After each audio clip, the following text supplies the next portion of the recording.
بسم اللہ الرحمن الرحیم۔ پروگرام صدائے کشمیر دیکھنے اور سننے والوں کی خدمت میں میری جانب سے اور راجہ کفیل احمد خان صاحب کی جانب سے آداب عرض ہے۔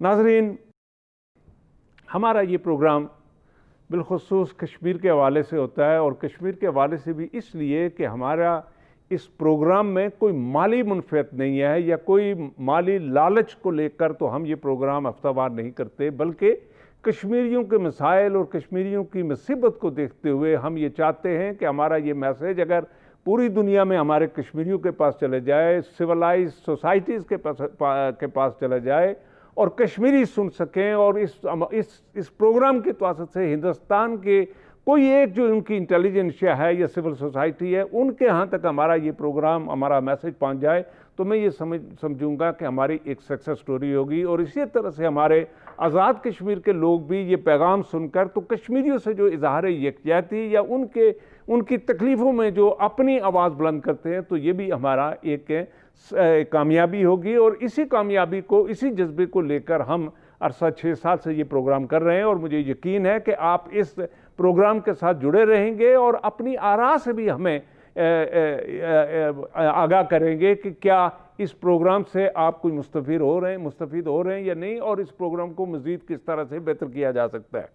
ناظرین، اب چونکہ آزاد کشمیر میں الیکشن کا سال بالکل، اب الیکشن مہم اس وقت آغاز ہو چکا ہے، اور ہم یہ چاہتے ہیں، اور اب پورے کشمیریوں کے لیے یہ جو الیکشن ہے، میں سمجھتا ہوں کہ بیس کیمپ کی جو الیکشن ہے وہ پوری کشمیر کی عوام کے لیے، یعنی 1.5 کروڑ انسانوں کے لیے اور کشمیر کی آزادی کے لیے اور بالخصوص ریاست کے لیے، اس بیس کیمپ کے لیے بہت اہم ہے، اس لیے کہ اگر یہاں ایک قابل ترین اگر لیڈرشپ سامنے آئے گی تو وہ پوری دنیا میں کشمیریوں کی آزادی کے حوالے سے اپنا پیغام پہنچا سکے گی۔ لیکن اگر نالائق اور انگوٹھا مار لوگ اگر اسمبلیوں میں جائیں گے اور وہ ہماری قیادت لے کر آگے آئیں گے تو یقیناً یہ کشمیریوں کے لیے، آزادی کے لیے ہم اسی طرح روز بروز ہم غلامی کی جو ہیں اسی کے نیچے جاتے جائیں گے، ہم آزادی کا سانس نہیں لے سکیں گے۔ ناظرین، ہم نے یہ دیکھنا ہے کہ پچھلے اس تقریباً 4 سال ہو چکے ہیں، اور یہ مسلم لیگ نون کی حکومت ہے، اور اس نون کی حکومت میں ان 4 سالوں میں تقریباً جو کنسالیڈیٹڈ جو بجٹ کے جو ایسٹیمیٹ ہیں وہ تقریباً 80 ارب روپیہ انہیں ملا ہے، چاہے وہ ڈائریکٹ فنڈنگ سے ہوا ہو یا انڈائریکٹ فنڈنگ سے ہوا، لیکن 80 ارب روپیہ ڈیولپمنٹ کے لیے حکومت آزاد کشمیر مسلم لیگ نون کو ملا ہے۔ اب ہم نے یہ دیکھنا ہے کہ 80 ارب روپے کی تقسیم کس طرح ہوئی، کیا آزاد کشمیر کی یہ جو 10 ضلع ہیں اس میں یہ لوگ نکل کر بتا سکیں گے کہ ان کی روڈیں مکمل ہو چکی ہیں، ان کے پانی، صاف پانی، پینے کے پانی ان کو مل چکے ہیں، ان کے سکول جو 2005 کے جو زلزلے سے تباہ ہوئے تھے ان بچیوں کو جو ٹاٹوں پر اور پتھروں پر بیٹھ کر آج تک تعلیم حاصل کر رہے ہیں اور برفانی علاقوں میں آج تک بیٹھ کے باہر وہ تعلیم حاصل کر رہی ہیں، کیا ان کو چھت مہیا ہو گئے؟ اور اسی طرح سے ہمارے جو ہسپتال ہیں، کیا لوگوں کو میڈیسن ملنی شروع ہو گئی، وہاں آپریشن کا جو سسٹم ہے وہ بحال ہو گیا؟ اور اسی طرح سے ہمارا ایجوکیشن کا سسٹم ہے کہ کیا لوگوں کو بہتر اور فری تعلیم مل رہی ہے، اور سکول ہمارے آباد ہیں یا وہاں ہمارے کالجز اور سکول بنتے جا رہے ہیں لیکن وہاں ان کی تعداد جو ہے، جہاں 100 اسٹوڈنٹ کی ضرورت تھی وہاں صرف 10 اور 12 اسٹوڈنٹ ہیں، اور وہاں استادوں کی جو تعداد ہے وہ 30 اور 35 ہے۔ اس حوالے سے بھی آپ نے دیکھ کر نکلنا ہے کہ آپ کے ہاں سکسیس سٹوری کیا ہے۔ میں یہ بھی گزارش کرتا چلوں کہ ہماری جو اس وقت سب سے بڑا جو بجٹ ہے وہ ہماری انتظامیہ پر ہے۔ اگر ہمارا اس وقت جو غیر ڈیولپمنٹ جو بجٹ ہے وہ 120 ارب تک ہے جو انتظامی امور کے لیے خرچ کیا جاتا ہے، اور ٹوٹل بجٹ جو ڈیولپمنٹ کا ہے وہ 25 ارب سالانہ ہے۔ اگر 120 ارب کے حوالے سے ہم دیکھیں کہ کیا آپ کو انصاف مل رہا ہے، آپ کی انتظامیہ جو آپ کی خدمت پر مامور ہے کیا وہ اپنی خدمت صحیح کر رہے ہیں، اسی طرح ہسپتال جو ہیں آپ کو میڈیسن اور میڈیکل سروسز دے رہے ہیں، کیا اساتذہ جو ہیں وہ اپنے اسکولوں میں بچوں کو پڑھانے کے لیے آ رہے ہیں، یہ ساری چیزیں اگر کولیکٹیولی دیکھیں، اور آپ جو پڑھے لکھے نوجوان ہیں اگر آپ باہر نکل کر اور اپنے لیڈرشپ سے، چونکہ اب وہ گھر گھر آئیں گے، جلسے کریں گے، وہ ان کا آغاز کر چکے ہیں، تو ان سے آپ پوچھنے کی یہ جسارت کریں گے کہ کیا آپ لوگوں نے گزشتہ 4 سالوں میں یا 80 ارب خرچ کر کے تو ہماری سڑکوں کا حال یہ ہے، پانی کا حال یہ ہے، سکولوں کا حال یہ ہے، ہسپتالوں کا حالت یہ ہے، اور عدلیہ کی حالت یہ ہے کہ وہاں انصاف کس طرح سے مل رہا ہے۔ اگر یہ ساری چیزیں ٹھیک ہیں تو آپ ان کو ووٹ دیں، اگر ٹھیک نہیں ہیں تو میں یہ گزارش کروں گا کہ آپ اپنی پڑھے لکھے جو پی ایچ ڈی ہیں، جو فارغ التحصیل ہیں، جن کو کوئی اچھے ایکسپیرینس ہیں، ایک سکسیس وہ ایک کسی حوالے سے ایک کامیاب زندگی گزار چکے ہیں، اگر آپ ان کو موقع دیں گے تو یقیناً وہ آپ کی زندگیوں میں تبدیلی لائیں گے۔ لیکن اگر آپ خود اس کی طرف کوشش نہیں کریں گے، نظر نہیں دوڑائیں گے اور اپنے تجربات کو سامنے رکھ کر فیصلے نہیں کریں گے تو یقیناً جس طرح 70 سال سے ہم غلام در غلام ہوتے جا رہے ہیں، آپ کا یہ دور بھی آئندہ 5 سال اسی طرح غلام در غلام ہوگا، اور بلین آف روپیز خرچ کرنے کے باوجود آپ کے ہاں تعمیر و ترقی کا نام و نشان نہیں ہوگا۔ کیا وجہ ہے کہ مجھ جیسے لوگ جو ہیں وہ جنرل حیات خان جو ٹوٹل 5 ارب روپے لے کر انہوں نے 4 سال جو خدمت کی تھی، آج تک اس کے نشان موجود ہیں، لیکن 80 ارب روپے خرچ کرنے کے باوجود ہمیں کوئی ایسے نشانات نہیں مل رہے کہ پتہ چلے کہ ہماری حکومت نے جو 80 ارب روپے آزاد کشمیر کے ان 10 اضلاع میں لگایا ہے اس کے نشانات موجود ہیں۔ حال ہی میں نے یہ دیکھا ذاتی طور پر کہ جی باغ کی دھرتی میں جس قسم کی انتظامیہ تھی اور جس قسم کا وہاں جو ڈی سی تھا، اس شخص نے کس طرح سے لوگوں کو ڈیل کیا، اور یہ آئندہ آنے والے الیکشن میں جناب وزیر اعظم صاحب کو پتہ چل جائے گا کہ ان کی انتظامیہ میں جو سٹیل ہیڈڈ لوگ انہوں نے جو اپائنٹ کیے، انہوں نے لوگوں کے ساتھ کیا، کس ایٹیچیوڈ، کس رویے کا اظہار کیا، وہ ان کو پتہ چل جائے گا۔ لیکن میں یہ پھر کہوں گا کہ وزیر اعظم صاحب، یہ جو اچھی انتظامیہ ہوتی ہے، مثبت انداز فکر لے کر جو لوگ آتے ہیں، عوام کی خدمت کرتے ہیں، وہ آپ کے دست و بازو ہیں، اور ان لوگوں کی آپ عزت بھی کریں اور ان کو آگے لائیں تاکہ وہ سٹیٹ عوام کی بھی خدمت کریں اور آپ کا نام روشن بھی کریں اور آپ کے لیے اچھا نام پیدا کرنے کی کوشش کریں۔ ہم نہیں چاہتے کہ کوئی بدنام ہوں، راشی قسم کے لوگ آئیں، لیکن وہ ہمبل ہوں، وہ سروس اورینٹڈ لوگ ہوں۔ میں یہ بھی جاننا چاہوں گا آپ لوگوں سے، آپ عوام سے، کہ کیا یہ سارا کچھ ہونے کے بعد 4 سال میں، چونکہ وزیر اعظم نے، ہمارے جو راجہ صاحب ہیں، انہوں نے آنے سے پہلے بہت سارے دعوے کیے تھے کہ میرے دور اقتدار میں کرپشن نہیں ہوگی، کیا اس 4 سال میں کرپشن ختم ہو گئی یا اس کے ریٹ جو ہیں اس سے پہلے بڑھ چکے ہیں؟ میں ان تمام سوالات کو سامنے لاؤں گا۔ جناب راجہ صاحب، آپ کی مہربانی کہ آج آپ نے تکلیف کی، آپ مصروف رہتے ہیں اور آپ کے بغیر ہمارا جو پروگرام ہے وہ تقریباً ادھورا رہتا ہے، لیکن آج یہ جو بنیادی سوالات ہیں، اس حوالے سے آپ کا بحثیت صحافی آپ کی کیا آبزرویشن ہے، آپ کا نقطہ نظر کیا ہے؟ بسم اللہ الرحمن الرحیم۔ شاہ صاحب، جیسے آپ کو پتہ ہے یہ جو آخری سال ہے الیکشن کا جب ہوتا ہے کہ ایک حکومت اپنی 5 سالہ مدت ہے، یہ آخری سال میں ہے، تو یہ پارٹیاں بدلنے کا موسم ہے، اور یہ ہماری آزاد کشمیر کی سیاست کی بدقسمتی ہے کہ یہاں جو اسلام آباد کی حکومت ہے تو آزاد کی ہماری کی نظریاتی سیاست ختم ہو گئی ہے، برادریوں کی سیاست ہے، تو اسلام آباد کی ہواؤں کے ساتھ ہماری وہ نظریات بدل جاتے ہیں، ہمارے مفادات بدل جاتے ہیں۔ تو یہ آپ نے دیکھا گزشتہ کوئی 2 ہفتوں سے کہ بڑی تعداد میں لوگ پارٹیاں چھوڑ رہے ہیں اور نویں یعنی اپنی نئی پارٹیوں میں جانے۔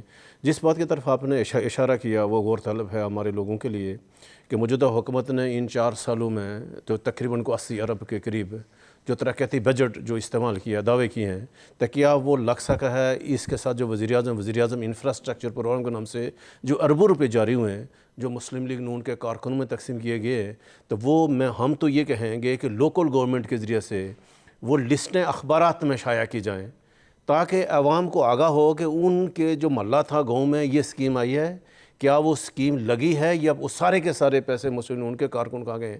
اور افسوسناک بات یہ ہے کہ موجودہ جو ابھی جو یعنی 4 سال کے بعد جو ہمارے لوگ، ہمارے جو وزراء ہیں، یہ حلقوں میں جا رہے ہیں تو عوام یہ نہیں پوچھ رہے ہیں ان سے، جو یعنی جس طرف آپ نے سوال کیا، وہی نعرے لگا رہے ہیں، وہی جو گاؤں محلوں کے جو ٹھیکیدار بڑے بنے ہوئے تھے جنہوں نے پیسے لے کر پچھلی دفعہ ووٹ دیے تھے، وہی فرنٹ پہ آ کر ہار وہی پرانے ہیں، گھروں میں ڈالے ہوئے ہیں، وہی نعرہ تکبیر زندہ باد، فلاں زندہ باد، فلاں زندہ باد کے نعرے، اس سے یہ نہیں پوچھ رہے ہیں کہ آپ کو ہم نے ووٹ دیے تھے، 4 سال آپ نے گزارے، تو اس گاؤں کے لیے کیا ہو۔ میں آپ کو 1-2 مثال دیتا ہوں کہ سب سے بڑی واٹر سپلائی اسکیم کفل گڑھ تھی، آپ کو واقف ہے جی، بڑی کہ کروڑوں روپے کی اسکیم تھی۔ وہاں جو کفل گڑھ کے مسلم نون کے لوگ ہیں، کیا ان کو شرم نہیں آئی کہ آپ نے اس ایم ایل اے سے یہ پوچھا ہے کہ 4 سال میں یہ واٹر سپلائی اسکیم جس سے 12-13 ہزار لوگوں کو پانی ملنا تھا، یہ کیوں نہیں بنی ہے، اور وہ یہ تکمیل کیوں نہیں ہوئی ہے؟ وہ کمپلیٹ پڑی ہوئی ہے، وہ اس کے پائپ خریدے ہوئے ہیں، وہ سورس ٹینک سارے بنے ہوئے ہیں، ڈسٹریبیوشن ٹینک سارے بنے ہوئے ہیں، پائپ لگے ہوئے بھائی اس کو کیوں نہیں چالو ہوا؟ تو کیا کسی شخص نے وہاں ان سے پوچھا؟ یہ وہاں 3-4 جلسے ہو چکے ہیں، دعوتیں ہو رہی ہیں، وہاں وہ فوٹو اخبارات میں چھپ رہے ہیں، تو یہ ہماری بے حسی ہے۔ اور سب سے بنیادی بات یہ ہے کہ جو عوام ہیں، جو ووٹ دینے والے، ہم اس میں سے بیچ میں لا کر لوگوں کا احتساب نہیں کرتے۔ پھر جو اہم بات تھی شاہ صاحب کہ زلزلے سے جو متاثرہ ہمارے 2005 کا جو اس میں جو ہمارا زلزلہ آیا، اس میں جو بڑے بڑے ہمارے اسکول ہیں، بڑے دھوندار کا اسکول ہے، 3-4 ہمارے سدن گلی کا اسکول ہے، بے شمار جو ہمارے مطلب بے شمار وہاں سارے ہیں، کیا ان اسکول نہیں بنے تھے؟ کسی نے اپنے ایم ایل اے سے یہ پوچھا ہے کہ یہ اسکول کیوں نہیں بنے؟ یہ پیسے کہاں گئے آپ نے؟ یہ پیسے کیوں نہیں خرچ کیے؟ یہ جو شدید سردی میں اور شدید گرمی میں بچے جو بغیر چھت کے اسکول میں، یہ کیوں نہیں؟ تو وہ افسوسناک بات یہ ہے کہ یہ ہم اپنی جب ذمہ داری پوری نہیں کریں گے تو ہم غلام در غلام رہیں گے۔ ابھی جو پڑھے لکھے لوگ ہیں، فرق کیا ان 4 سالوں میں کیا حکومت نے کوئی 5 سالہ منصوبہ کہیں آپ نے کہیں سنا کسی وزیر اعظم سے، وزیر سے کہ ہمارا یہ 5 سالہ منصوبہ ہے، ہم اس 5 سال میں ایجوکیشن کے نظام کو یہاں تک لائیں گے، ہم اس 5 سالوں میں صحت کے نظام کو یہاں تک لائیں گے، ہم اس 5 سالوں میں جو ہماری جو ٹورزم انڈسٹری ہے، جو ہمارا سیاحت، ایک ہی ہمارا Azad Kashmir source of income کا جو واحد ذریعہ ہے کہ سیاحت کی ترقی کے لیے کیا ہم نے 5 سالوں میں کچھ کیا ہے؟ کیا ہم نے جو ہائیڈل پوٹینشل ہے، کیا ہم نے کچھ کیا؟ تو لوگوں کو چاہیے، پڑھے لکھے لوگوں کو چاہیے کہ وزیر آئیں ان کو ہار نہ ڈالیں، ان کے پوچھے ادھر کھڑے ہو جاؤ سامنے، آپ کو جو ووٹ دیے تھے آپ نے کیا کیا لوگوں کو؟ بے روزگاری خاتمے کے کیا کیا؟ اس کے پاس آپشن موجود ہے۔ آپ کی نالج میں اضافہ کرتے ہوئے اور ناظرین کو یہ بتاتے ہوئے کہ پچھلے دنوں باغ میں سید خادم حسین شہید کی برسی تھی، اور برسی کے موقع پر سردار عتیق خان صاحب، میر اکبر خان صاحب اور مشتاق بن ناز صاحب تشریف لے گئے، اور مشتاق بن ناز صاحب سے میں نے تحریری طور پر ایک سوال نامہ بھیجا یہاں سے کہ آپ کی جو 4 سال دور میں آپ ٹورزم کی ایک زبانی ایک پالیسیاں آپ روزانہ اس کے بارے میں تقریر کرتے ہیں، مجھے یہ بتایا جائے کہ جو ہمارے کوالہ سے لے کر باغ تک اور ادھر اس سے پل، ہمارے جو پل ہیں یہ اس سے لے کر راولہ کوٹ تک جو واش روم بنائے گئے تھے، کیا وہ واش روم ہمارے آپریٹیو ہیں؟ وہ آج تک ان پر ایک یعنی کلو کا وہاں تالا لگا ہوا ہے، وہ واش روم بند ہے۔ اسی طرح سے میں نے ان سے یہ پوچھا کہ یہ ہمارا جس ہوٹل میں بیٹھ کے یہ فنکشن ہوا، اس کو ڈی سی نے آ کر اس کے پلر توڑ دیے، کیا آپ دیکھ سکیں گے کہ آپ کی اس انتظامیہ کے ہیڈ نے اس کے پلر کیوں توڑے؟ کیا غیر قانونی کام ہوا؟ نہ عتیق خان نے اس کو پڑھ کر تو وہاں رکھ لیا، نہ میر اکبر نے کوئی اس پر غور کیا، اور نہ جو ٹورزم کا جو منسٹر تھا، جو ریلیونسی تھی۔ میں نے ان سے یہ بھی سوال کیا کہ اس cottage industry, small industry, large industry کے حوالے سے آج آپ لوگوں کو بتائیں کہ ہمارا یہ ویژن ہے، ہم اس ملک میں اپنے لوگوں کے روزگار کے لیے یہ طریقہ کار کے لیے ہم ایک ویژن رکھتے ہیں۔ حرام ہے انہوں نے کوئی اس بات کا ذکر کیا، نہ وہاں کسی اسپیکر نے اپنی یہ انڈسٹری کے حوالے سے بات کی۔ یہ ہے ہمارا ویژن۔ اچھا دیکھو، بلوچ میں شاہ صاحب کے بلوچ میں اسکول کی افتتاح کے اوپر وہاں پر تنازع ہوا، ایک قیمتی جان چلی گئی، وزیر قانون سمیت 1 درجن سے زائد بندوں کے خلاف مقدمہ درج، لیکن ابھی تک کوئی وہاں پر گرفتاری عمل میں نہیں ہے۔ تو جب آپ ایک ایسی سیاست کی بنیاد رکھی ہے ہم نے بدقسمت سے کہ آزاد کشمیر میں ایسی سیاست کی بنیاد پڑ گئی ہے، وہاں سیاست برادریوں کی ہے، وہاں پہ ایسے کوئی یہ نہیں پوچھنا کہ تمہاری کارکردگی کی بنیاد پر الیکشن نہیں ہوتے، پیسے کی بنیاد پہ ہوتے ہیں۔ وفاق میں جس کی پارٹی ہو گئی لوگ اس کو ووٹ دیں۔ اب جو سب سے اہم بات ہے شاہ جی کہ جب اب ہم آخری یعنی سال میں حکومت کی ذمہ داری ہے کہ وزیر اعظم راجہ فاروق قدر صاحب نے عوام کے ساتھ جو وعدے کیے تھے کہ مسلم لیگ نون جب اقتدار یعنی اس کا ہمارے 2016 کے الیکشن میں، اس میں سے کون سے وعدے پورے کیے انہوں نے؟ کیا انہوں نے کہا تھا ہم بلدیاتی الیکشن کریں گے؟ کیا بلدیاتی الیکشن ہو سکے؟ اگر بلدیاتی الیکشن نہیں ہوئے تو اس میں سے ذمہ دار کون ہے؟ انہوں نے کہا ہم عوام کو سستا انصاف فراہم کریں گے۔ کیا جوڈیشل جو نظام ہمارا عدالتی نظام ہے کوئی اصلاحات لائے گی؟ عوام کو بتائیں کہ حکومت نے ایک عام آدمی کو اس جو عدالتی نظام ہے جو کڑے یعنی یہ کرونا کے حوالے سے کل جو ہے وہ تقریباً 25 مزید کیس آگے ہیں، کوالہ سے انہوں نے وہ سکیننگ پوائنٹ ختم کر دیا، کوالہ ختم کر دیا، لوگوں کو اس سے پہلے اتنی تکلیف دی، کاروبار بند کیا، سارا کچھ کیا، ایک سکسس سٹوری بنائی تھی وزیر اعظم کے، اچھے اقدامات تھے، لیکن ابھی انہوں نے سارے پوائنٹ ختم کر دیے، اور چونکہ یہاں سے جو ٹورسٹ جا رہے ہیں وہ پازیٹیو لے کے جاتے ہیں، اور اس کی وجہ سے اب ہمارے پیشنٹ وہاں بڑھنے شروع ہو گئے۔ اور نہیں یہ اس کی بنیادی وجہ یہ ہے کہ حکومت کی پالیسیوں میں تسلسل نہیں ہے۔ جب حکومت ہم اس میں سے ایک دو پوائنٹ کے جو وزیر اعظم فاروق قدر صاحب ہیں، ہم ایک کریڈٹ فاروق قدر صاحب کو جاتا ہے کہ اس موجودہ وزیر اعظم نے جب 2016 میں جو اقتدار سنبھالا تو جو ہماری حکومتی مطلب جو وزیر اعظم کے اختیارات سے جو 5-6 لوگ مل کر استعمال کرتے تھے، فاروق عبدو نے وہ ایسا نہیں ہونے دیا. ریاست اپنی وزارت عظمیٰ کی ریٹ قائم کی اور کہا کہ میں اپنے اختیار میں کسی کو شیئر نہیں کروں گا. اور جو آپ کو یاد ہوگا فیصلے کیے انہوں نے قوت کا کیا. کسی سے اسلام آباد میں بلیک میل ہوا اپنے وزیر، حالانکہ نواز شریف صاحب وزیر اعظم سے کوئی کسی قسم کی جب بلیک میل نہیں ہے، ایک ہی پوائنٹ وزیر اعظم کو جاتا ہے. پھر انہوں نے جو اس میں جو عدالت بریک کے لیے کہا جا رہا ہے. ناظرین ہم چھوٹا سا بریک لیتے ہیں، لیکن بریک کے بعد پر آ کر ہم آپ کو وہ اپنے جو پرویز مشرف کے جو 4 پوائنٹ ایجنڈا تھا اس حوالے سے بھی ہم آپ کو ایک پرویز مشرف صاحب کا ایک ویڈیو، ایک ان کا کلپ جو سنائیں گے. لیکن اس کے ساتھ ہی ہم موجودہ حکومت کے حوالے سے اور مزید تبصرہ کریں گے. Stay with us please.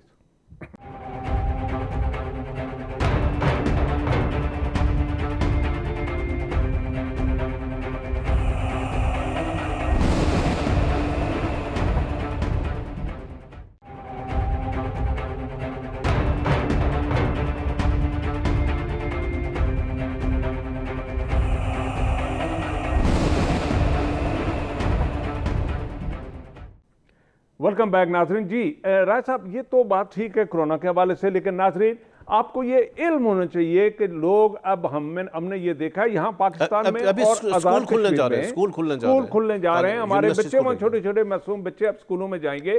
اس وقت کرونا پھر کل اسلام آباد میں بھی کوئی 25 سے 30 بندے واپس دوبارہ ایڈمٹ ہوئے ہیں. اسی طرح مظفر آباد میں اور ہمارے دیگر شہروں میں بھی یہ رپورٹیں آ رہی ہیں کہ وہاں دوبارہ کرونا کے لوگ آنا شروع ہو گئے. یہ جو ڈیزیز ہے، یہ وائرس جو ہے، یہ ختم نہیں ہوا. خدا را آپ اپنے یہ جو ماسک جو ہے ان کو ریلیجیسلی یعنی ایمان کا ایک حصہ سمجھتے ہوئے اس کو اپنا پہنے، پورا دن پہن کر رکھیں. جہاں جاتے ہیں، جس جگہ جاتے ہیں، کہاں پر جاتے ہیں، اس کو استعمال کریں. اس وقت تک یہ ابھی 2-3-4 مہینے اور لگیں گے، یہ اس وقت تک جاری رکھیں جب تک اس کی ویکسین نہیں آ جاتی. جب آپ کے جسم میں ویکسین لگ جائے گی تو اس کو اتار کے پھینک دیں، لیکن اس سے پہلے آپ احتیاط کریں اور بالخصوص اپنے بچوں کا احتیاط کریں. جی رائے صاحب، ہم نے یہ دیکھنا ہے کہ جو پرویز مشرف صاحب کا ایک جو ایفرٹس تھی اور انہوں نے یعنی حکومت سے ہٹ کر بھی تو اپنی وہ ایفرٹس ہندوستان کے ساتھ کشمیر کے حوالے سے وہ جاری رکھی اور اس نیگوسیشن کو جاری رکھا. میں یہ چاہوں گا کہ ناظرین کے ساتھ وہ کلپ، وہ ان کا ویڈیو جو ہے وہ شیئر کرے اور دیکھیں کہ وہ کتنا ویژنری لیڈر تھا کہ انڈیا کی سرزمین پر بیٹھ کر انہوں نے کس طرح سے بات کی. یہ دیکھیے جناب، یہ جنرل پروفیسر مشرف. ہم لوگوں نے اعتبار پیدا کرنا ہے جو 60 سال سے نہیں ہے. اگر ہم ایک دوسرے پہ انگلی اٹھائیں گے تو اعتبار کبھی نہیں آنے والا. 10 سال آپ کو ایکسپیرینس رہی ہے اس ملک کو چلانے کی، اور میں ان کے سامنے کہنا چاہتا ہوں کہ یہاں سب بیٹھے ہوئے کہ 10 سال میں پہلی دفعہ ایک ایسی صورت آئی جبکہ ہم یہ سمجھتے رہے کہ کشمیر کا فیصلہ ضرور ہوگا. ہندوستان بھی اسے قبول کرے گا، پاکستان بھی اسے قبول کرے گا اور جموں کشمیر کا عوام بھی اسے قبول کرے گا.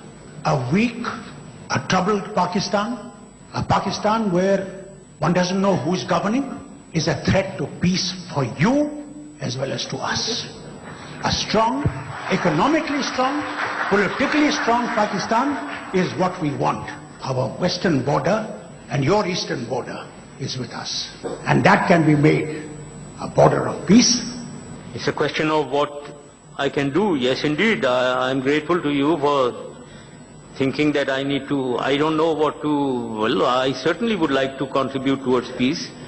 جب میں ادھر آیا ہوں، یہ جو میں آیا ہوں یہاں، میں کیوں آیا ہوں یہاں؟ بہت لوگوں نے مجھے، میرے دوستوں نے، میں بتا رہا ہوں آپ کو، میری بیٹی نے کہا کیوں جا رہے ہیں آپ، کیوں جا رہے ہیں؟ Why are you going? And I came here. Didn't I know that there will be hostile questions? Of course I knew. Everyone was telling me that you will be grilled. I said, that doesn't matter. They try to grill me, I'll try to grill them. There is no. So the issue is, اگر ہم یہاں, because I know that this is an August gathering, I thought یہاں میں پہلے میری experience جو تھا کہ یہاں ایک پڑھے لکھے انٹیلیجنسیا بیٹھی ہوئی ہے, پڑھے لکھے لوگ بیٹھے ہوئے ہیں, سمجھدار لوگ بیٹھے ہوئے ہیں, ہم سمجھ رہے ہیں کیا ایشوز ہیں. اگر آج ہم if we don't understand our issues جو ہیں ہمیں کنفرنٹ کر رہے ہیں, ہم فیل ہوں گے. ہمیں اس ریجن کو اور دنیا میں نے بتا دیا جو میں نے کہنا تھا کہ دنیا ہماری طرف دیکھ رہی ہے, یہ نیوکلیئر فلیش پوائنٹ ہے. ریجن ہمیں پروگریس نہیں کر رہا ہے کیونکہ ہم آپس میں لڑ رہے ہیں. تو ہمیں پاکستان اور ہندوستان کو ٹھیک کرنا ہے, اپنے آپ کو اور آپس کی ریلیشن شپ کو. دیر از no doubt in my mind, اگر میں کچھ کنٹریبیوٹ کر سکتا ہوں, I would like to certainly contribute, but I don't know, I am not in government, so certainly I can not act on behalf of the government of Pakistan. They are doing whatever they are doing. I am not here to judge them what they are doing and what they are not doing. But I expect obviously as a patriotic Pakistani that they run Pakistan well and we progress and there is peace. Whatever I can contribute, مجھے معلوم نہیں ہے, میں contribute کرنا چاہوں گا towards peace. ناظرین, یہ تھے جنرل پرویز مشرف اور فاروق عبداللہ صاحب کے. اس کی اور بھی ڈیٹیل ابھی ہے, لیکن میں یہ سمجھتا ہوں کہ فاروق عبداللہ کا جو آخری جو الفاظ ہے کہ کمزور پاکستان کشمیریوں کے لیے بالخصوص اور انڈیا کے لیے بھی کسی طرح بھی فائدہ مند نہیں ہے. اور دوسری بات یہ ہے کہ ہمیں کشمیر کا جو فیصلہ تھا وہ بالکل نزدیک نظر آ رہا تھا, کہاں غلطی ہو گئی اس حوالے سے تو اس نے کہا کہ میں تبصرہ نہیں کروں گا, لیکن انہوں نے یہ کنفرس کیا مانا کہ ہم کشمیر کے حل کے قریب پہنچ چکے تھے, جو دونوں پارٹیاں پاکستان کو بھی قبول تھی اور ہندوستان کو بھی قبول تھی.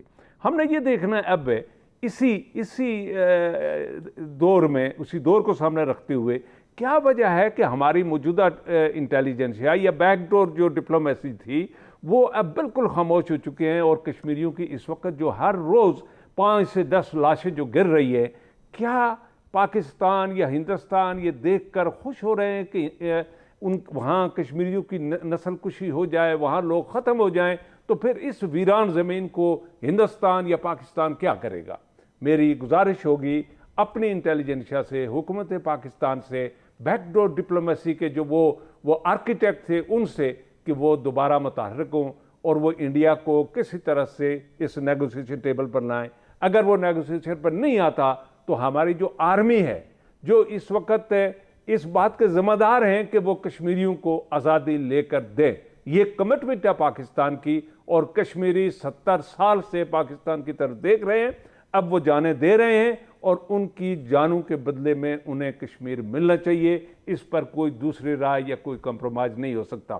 اسی کے ساتھ ناظرین میں یہ چاہوں گا کہ آپ ایک اور کلپ دیکھیں کہ جہاں پنجاب میں کس طرح سے سکھ ہماری حمایت میں, کشمیریوں کی حمایت میں ایک جلوس لے کر نکل رہے ہیں. ان کو آرمی تو روک رہی ہے, لوگ تو روک رہے ہیں, لیکن وہاں بھی ایک اویئرنیس کمپین جو ہے کشمیر کے حوالے سے, اپنا اس سکھوں کا جو اپنا وطن ہے اس کے لیے جو ہے, کیا اس کا جو نام ہے, جو سکھوں کی آزادی کا جو ہے وہ بھی خالستان جو ہے, اس حوالے سے بھی ایک تحریک چل چکی ہے. میں یہ چاہوں گا کہ آپ یہ کلپ دیکھیں اور خود اندازہ لائیں کہ سکھ کس طرح سے ہمارے ساتھ قدم ملا کر آگے بڑھ رہے ہیں.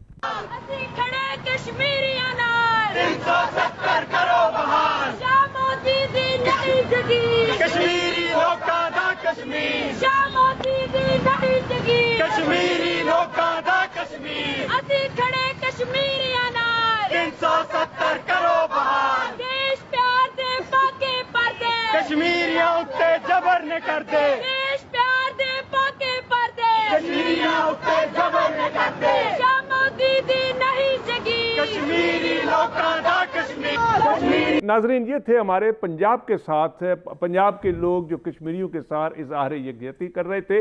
جی رائے صاحب, ہم یہ سن رہے ہیں اس وقت کہ کشمیر, آزاد کشمیر کی سیاسی حالات کو دیکھتے ہوئے, پولیٹیکل لیڈرشپ کو دیکھتے ہوئے, وہاں تعمیر و ترقی کے حوالے سے اب ایک کوئی نئی سیاسی جماعت بھی بننے کے لیے ایک خبر گرم ہے ہر محلے میں, ہر جگہ میں.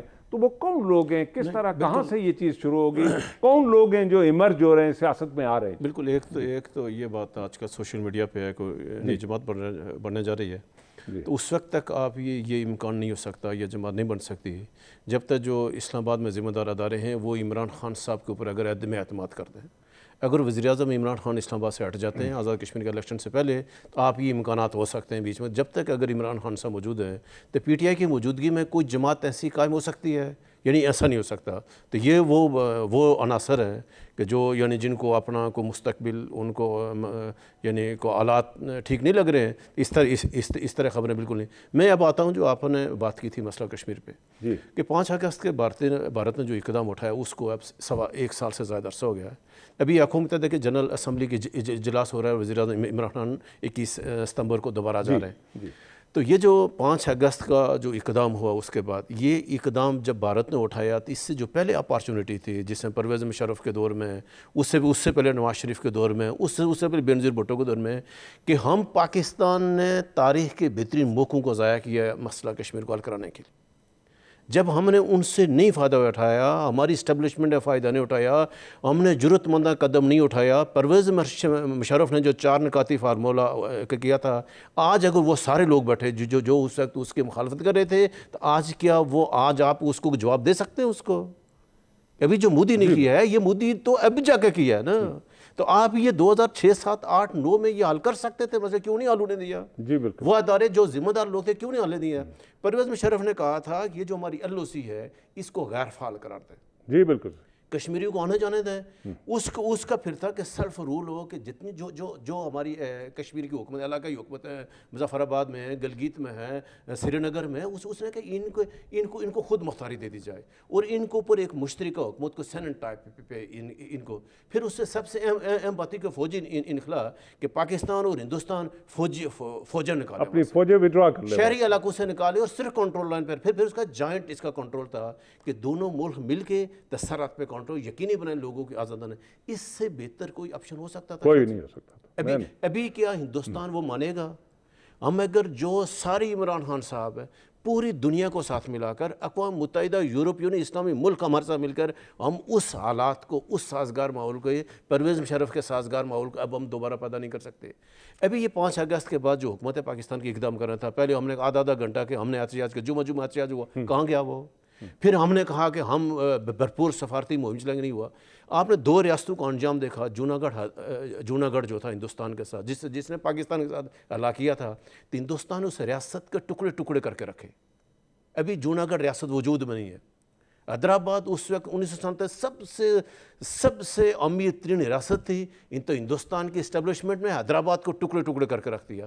اب وہی جو انہوں نے حیدرآباد کے ساتھ کیا تھا, جو جوناگڑھ کا, وہی انہوں نے آ کر کشمیر میں فارمولہ کیا, لداخ کو الگ کر دیا. ابھی اگلے فیز میں جموں کو الگ کریں گے, کشمیر کے 3-4 ٹکڑے کر دیں گے. وہاں بھی 25-26 لاکھ لوگوں کے جو ہندوستانی شہری ہیں ان کے ڈومیسائل کی درخواستیں منظور ہو چکی ہیں. ابھی ان کو ڈومیسائل جاری ہونے والا ہے. یہ 50-60 لاکھ ہیں ہندوستانیوں کو جا کر کشمیر میں آباد کریں گے. نہیں دیکھو نا, نہیں راشماری بات ہی نہیں ہوگی. 2 سال کے بعد کشمیر کی آواز کون اٹھائے گا وہاں پہ؟ کوئی بھی نہیں. سارے ہندوستان کے جھنڈے لے کے کھڑے ہوں گے. ایک 50-60 لوگ جب وہ جو ہندوستان ہے, ہندو لوگ وہاں جا کر ہندوستان میں, وہاں سری نگر میں جا کر آباد ہو جائیں گے, جموں میں ہوں گے, لداخ میں ہوں گے, تو کیا کو پاکستان کی آواز اٹھائے گا؟ کیا کو پاکستان کے جھنڈے اٹھانے کی ضرورت کرے گا؟ نہیں ہو پائے گا. تو یہ جو پاکستان, بالکل جو آپ نے جس طرح اشارہ کیا تھا, اب ایک ہی آپشن بنتا ہے, ہندوستان کے 7 لاکھ فوج کو کشمیری مجاہدین لڑ کے اس کو باہر نہیں نکال سکتے.